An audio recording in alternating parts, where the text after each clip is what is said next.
अस्सलाम वालेकुम व्यूअर्स, मेरा नाम है इरफान असगर और आप देख रहे हैं मेरा यूट्यूब चैनल। और व्यूअर्स, कोई ज़रा ज़बरदस्त किस्म की, ज़रा इंटरेस्टिंग किस्म की खबर आई थी, मैंने कहा आपके साथ शेयर कर लें, क्योंकि जो इंडियन मीडिया है वो इस वक्त काफ़ी ज़्यादा इस बात पे, इस इशू पे डिस्कशन कर रहा है। और ये वही खबर है जो हम बड़े आराम से, बड़े पहले से जो है वो देते आ रहे हैं आपको। वो खबर जो है वो किस चीज़ की है, वो एशिया कप की है, क्योंकि एशिया कप का मसला यही आया हुआ था कि जब से जय शाह ने, जय शाह कौन है, जय शाह जो है वो सेक्रेटरी हैं पीसीबी के, और साथ जो है वो प्रेसिडेंट हैं एशियन क्रिकेट काउंसिल के। उन्होंने जब से ये कहा था कि इंडिया की जो टीम है वो पाकिस्तान नहीं आएगा एशिया कप खेलने के लिए, तो तब से ये कॉन्ट्राडिक्टरी स्टेटमेंट चल रही थी। इस पर बहुत हैवी रिएक्शन आया था उनका। जो पहले हमारे चेयरमैन थे इनके पीसीबी के, रमीज राजा, उन्होंने भी बड़ा हैवीली उस पर क्रिटिसाइज किया था और कहा था कि अगर आप हमारे पास पाकिस्तान में नहीं आएंगे तो हम लोग जो है फिर जो अगले महीने अक्टूबर में, मतलब सितंबर में ये है एशिया कप है, और उसके बाद अक्टूबर में जो वर्ल्ड कप है ओडीआई का, हम इंडिया वर्ल्ड कप के लिए नहीं आएंगे। स्टेटमेंट ये अजीब सी थी स्टेटमेंट। ऑब्वियसली इस पे कोई बहुत ज्यादा अमल हो तो नहीं सकना था, क्योंकि एशिया कप जो है वो एशिया क्रिकेट काउंसिल के अंडर आता है, जबकि दूसरा जो है जो बीसीसीआई का दूसरा इवेंट है, तो उस इवेंट को इस तरह से इतने आराम से अवॉइड नहीं किया जा सकता था। लेकिन चले कोई बात नहीं, जो भी सूरत हाल हुई, जैसी भी हुई, वो सारा कुछ चलता रहा। लेकिन अब सूरत हाल जो है थोड़ी सी क्लियर हुई है, और वो जाहिर बात है, वो एक हम भी बताते रहे, बाकी लोग भी आपको बताते रहे कि ये बीच में कहाँ पे गेम फंसेगी, और गेम जो है उसका फैसला क्या होगा। उसका फैसला इसी किस्म का होना था जिस किस्म का अभी ये फैसला हो चुका है। और वो फैसला ऑलमोस्ट ऑलमोस्ट अभी अनाउंस होना रहा है कि मार्च में अनाउंस होगा, लेकिन फैसला यही हुआ है कि इंडिया जो है वो अपने सारे मैचेस ये वाले क्या नाम है एशिया क्रिकेट काउंसिल के हवाले से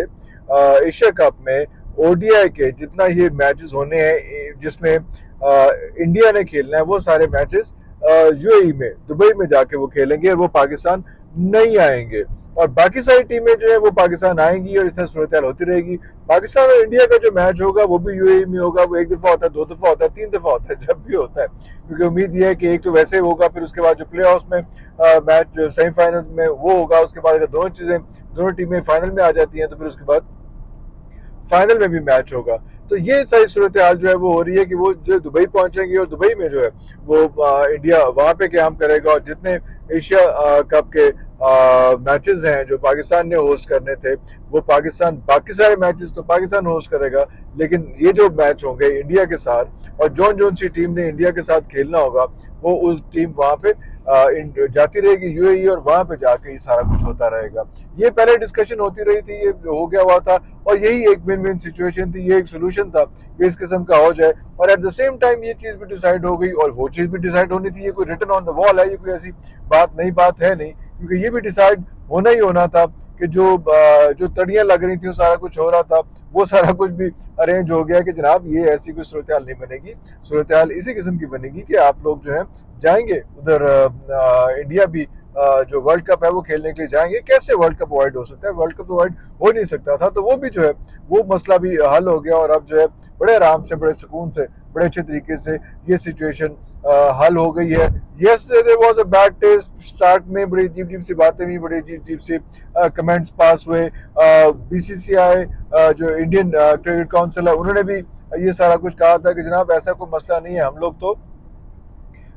हम लोग आपको बता चुके हुए हैं, हम पहले बात कर चुके हैं, हम आपसे डिस्कस कर चुके हैं, कोई ऐसी बात नहीं है। हम आपको ईमेल कर चुके हैं, ईमेल उमेल पता नहीं कहाँ आई, कैसे आई, क्या हुई। लेकिन बीसीसीआई, क्योंकि बीसीसीआई और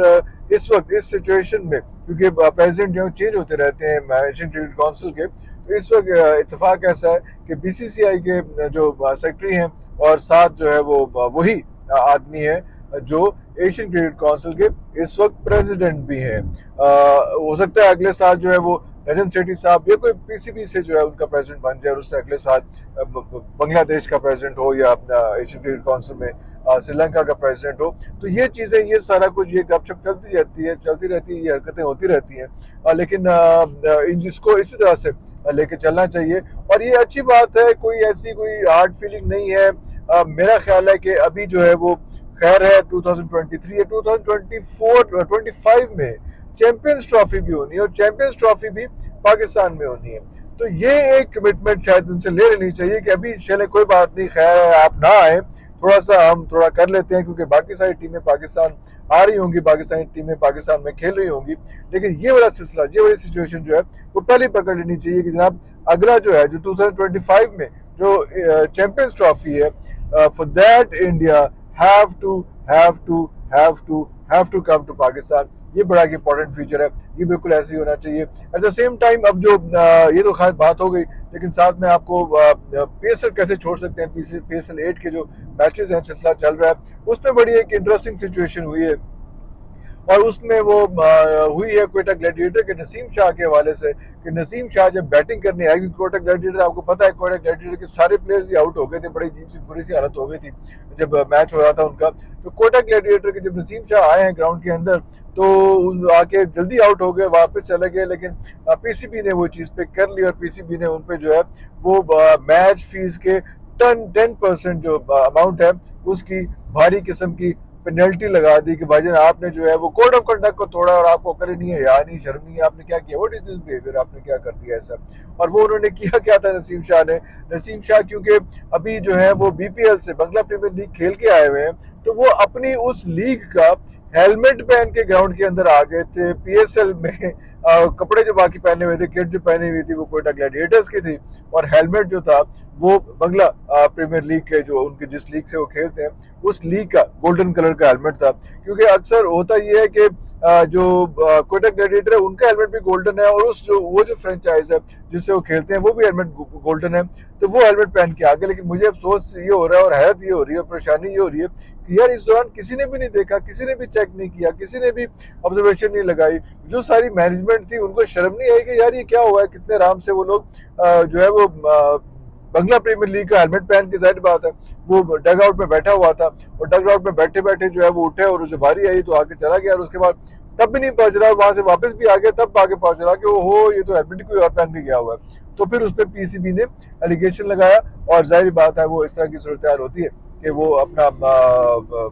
जो है वो जुर्माना आयद करते हैं। मेहरबानी उन्होंने 10% जो है वो जुर्माना आयद किया, थोड़ा जुर्माना आयद किया, ज्यादा जुर्माना भी आयद किया जा सकता था। तो ये एक मजे की छोटी छोटी हरकतें होती रहती हैं। इंजरीज आपको बताया था कि बहुत ज़्यादा चल रही हैं, धाने की भी उंगली टूट चुकी है, धाने भी जो है वो